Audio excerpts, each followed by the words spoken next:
the Blazing Saddle. I'm like, what is this, some country bar?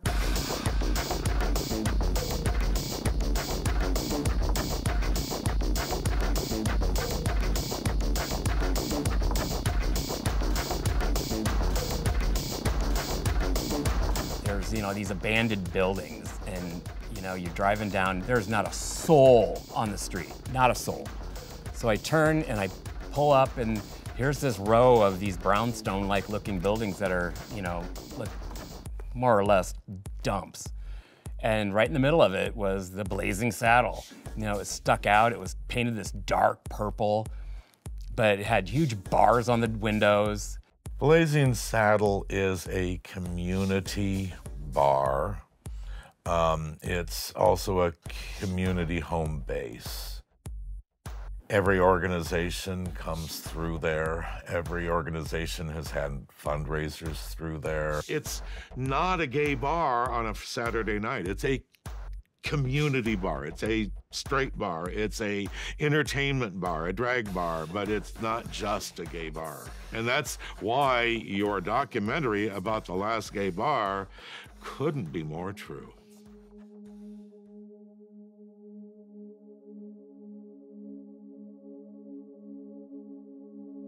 There were no gay people around, no one that I knew of that was gay, nobody in the family, nothing was ever mentioned about it.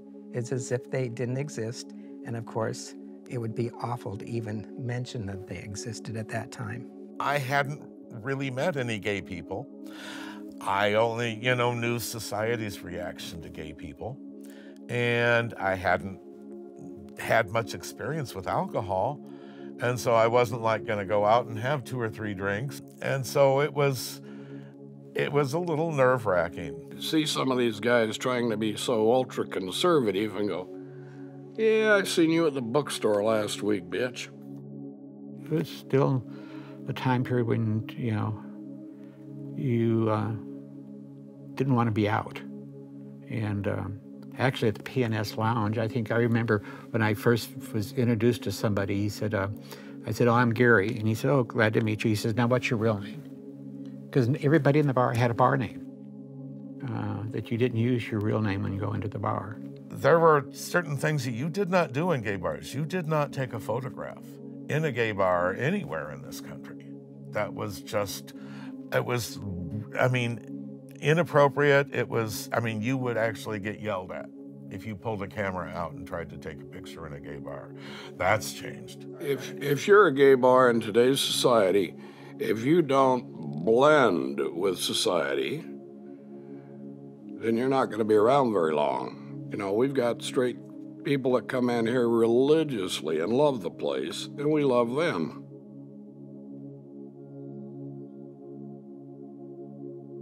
Now, yeah, some of those bridal showers are a real pain in the ass, because they all young girls, and they come in and think they're going to take over. No, bitch, settle down. You know where you're at.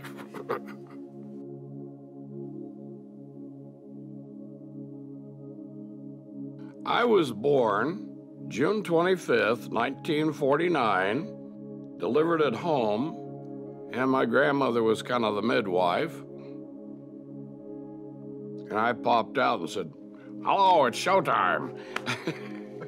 We were basically a poor family. Ate a lot of ham and beans and raccoon and squirrel and rabbit and whatever the old man killed, we ate. But we were happy. Well, first of all, I was born smack in the middle of World War II.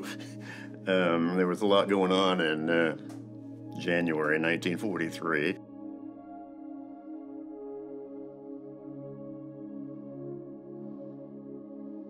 You know, I had actually a pretty idyllic childhood those first few years. By the time I graduated high school in 1962, you know, I've hit adolescence and puberty, and I've figured out that it looks to me like I might be gay. You know, I didn't much like that idea. I was growing up in Dubuque, where the parochial system was larger than the public system of education. I'd never heard the word gay in Dubuque. You try to educate yourself. You go to the public library and try to find information. There was nothing there, literally nothing. My sex education, like most parents, you just really don't talk much with your kids.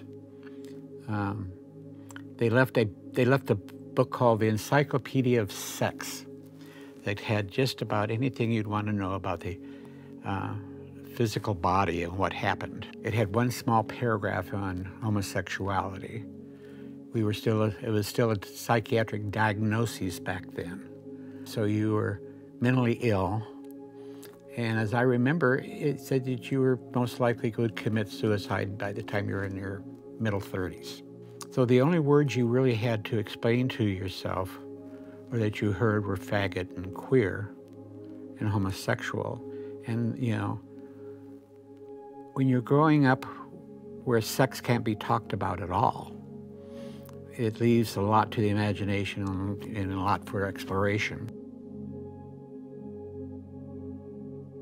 I did come out to my family. My father died quite young, so he died before I came out to him. But actually, the first relative I came out to was my twin sister, Joan. And her attitude was, oh, thank God, it all makes so much sense. She told me she apologized to 2 or 3 different girls in our high school class because nobody could figure out why they couldn't get my attention. And so she was relieved. I came out to my mother right about that same time, and she only had one question about it. She said, have you ever been in love? And I said, yes. And she didn't care about anything else, so. Well, my real dad, he took off right after I was born, and never really knew him. He was very arrogant and never had a credit card in his life. And he wouldn't go to a doctor, and he ended up dying of a ruptured aneurysm through the belly. But it was no loss to me because I didn't know him. Well, then I had all the other stepdads. The last one, Bill, he was an old Southern hillbilly, but the nicest man I had ever met. And when he, on my 40th birthday, he came back to see us, and he said, Bob, I knew you was queer. Doesn't matter, you're my boy. Anybody wants to screw with you, they gotta go through me. The only way that gay people, I felt back then, knew how to meet other gay people was through a hole in the wall. That's how you met people. And that's what I did when I first came to Des Moines. I went to Merle Hay Mall, was close to where the family was, had bought a home. And I went up there and went to the restroom in the bowling alley, and here was a hole in the wall. And I met somebody through it, who, in talking with him afterwards, he said, well, have you been down to the gay bar? And in my ignorance, said, what's a gay bar? And he says, oh, that's where people like you and I go to. I graduated from Iowa State, and I would have been drafted. I know I would have been drafted. So I enlisted in the Navy post-college. My ship, the aircraft carrier, was in dry dock in San Francisco for 9 or 10 months. So essentially I was living shipboard, but in the city. And I got to know San Francisco pretty well. I was hired at American Can before I got drafted, and I worked for him for a couple, 3 months. And I went into personnel. I said, I got to take a 2-year leave of absence here. So I went home, told my folks. I had Mom go out and buy me a bottle of Jack Daniels. And I set out in my 1968 International Scout with an 8-track player and listened to everything Johnny Cash ever did and killed off the bottle. Well, the next morning, the old man says, well, we got to take you down to the draft center. Pop, they ain't gonna take me, I'm too drunk. I don't think they care. They didn't. In my senior year of college, we had the lottery. They needed more troops. Those with low numbers, if you were, most likely you were going to be drafted right away as soon as you finished college. I drew number 13. So I knew that I was going to be drafted pretty much as soon as I finished college. I wasn't going to volunteer. I had been on the debate team in college, and I did not support the war. I thought it was just, we were on the wrong side to start out with. I had two of my shipmates who evidently saw right through my closet door, my glass closet door, because they invited me to go with them on a weekend in the city. They took me on a tour of gay bars in San Francisco. One of them had a wonderful performance stage across the front for drag shows, and I, of course, had never seen a drag show in my life. And I remember specifically this one act where this drag queen came out in the wonderful white frilly dress, and hair in ringlets and flowers in her hair, and this big garden swing dropped down from up over stage, and the ropes were garlanded with flowers, and this singer got in that swing and started swinging, and the song, of course, was, "If you are going to San Francisco, you better wear some flowers in your hair." And every time I think about that song, I go right back there to that bar and watching that singer go back and forth on the stage, singing that song, and thinking to myself, this isn't bad at all. These are real people, and they're all having such a good time that there's no reason at all why this can't be a part of me too. I remember having that revelation, which is, the part of coming out is, I can do this, yes. The day before I was to leave, there was a horrible snowstorm. Well, I decided I was going out. It didn't make any difference what it was. This is my last night in Des Moines, and I was going to Vietnam, and maybe I was never coming home. So I went out. I went down to a bar called the Mailbox Lounge. It was a new gay bar in town. Just been open a couple of months. Very few people there. I did meet somebody, though. And I went home, and the next morning I was on the first flight out of Des Moines. And what I didn't know until many months later, when I was then out of the Navy and back home here, was that I had that experience on the weekend of June 28th, 1969, which meant on the same weekend the Stonewall riots were happening in Greenwich Village.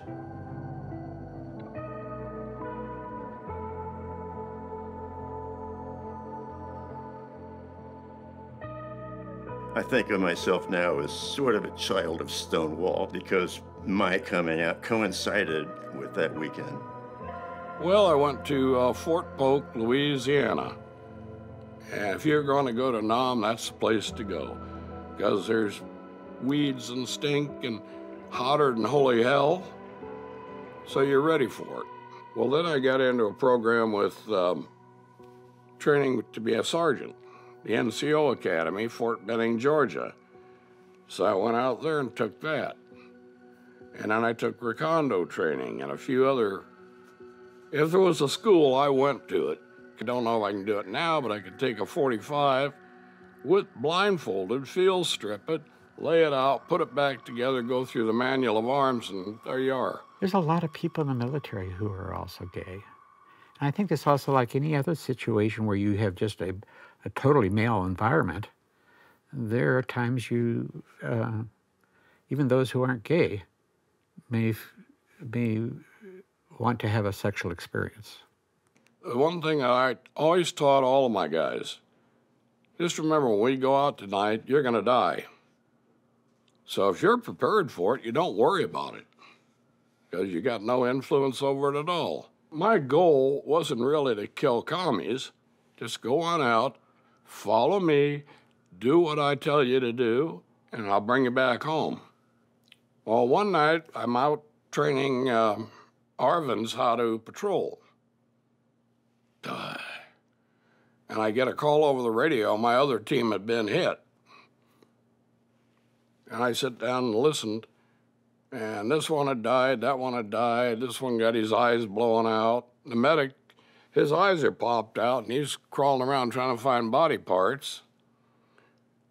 And I just sat there in the middle of the field and cried, because the night before, I had told them that road was landmine, don't go down it. Well, they never passed it on to the other team. Came back feeling like I didn't stand up to what my principles were, and nor did the country, nor were we treated that way. It's different today when you see us going to various parts of the world. When in Afghanistan and Iran and Iraq, they went over as a company, so you had that sense of camaraderie. A Vietnam veteran, you didn't have that. You went over as an individual and you came home as one. I hated it when I landed in California. Baby killer and blah, blah, blah. That was the last thing I ever did. I would never shoot civilians, babies. The villagers loved me like one of theirs. We had our first cavalry reunion in Minneapolis, Minnesota. And my best fuck buddy put it together. And I get there and he says, don't out me, don't out me. I won't do that. So I had enough brandy in me. I went up to the first sergeant. Got me, Top, did you know back in the day? And he says, Sergeant Eichelberry, I knew you as square as a $3 bill, but you're the best damn sergeant I've ever had. 40 years of worrying about something just... And there was a lot of us, but we had to keep it quiet. Just keep your trap shut and you zipper up until it's time to take it down. I had very special parents, and before I left, I had made a peace sign out of Christmas lights and was going to put it up at the house. My father wouldn't let me. And when I came home, I noticed that lit peace sign was on the peak of the house. And my mother, I said, when did that go up? And my mother said, the day you left. And your father's had it on every night. So that was enough for me. I heard about the loop. So I'm up driving the loop and trying to get a little, and I see this guy pull in the parking lot, and I looked at him and watched him, and he had that swoosh, John. So I walk in, and I'm still in my BDUs and beret. And I walked up to the bartender, and I said, just one of them queer bars? And everybody shut up. I was built like a brick shithouse back then. And he said, yeah, it's a gay bar. And I said, thank God, Mary, I'm home.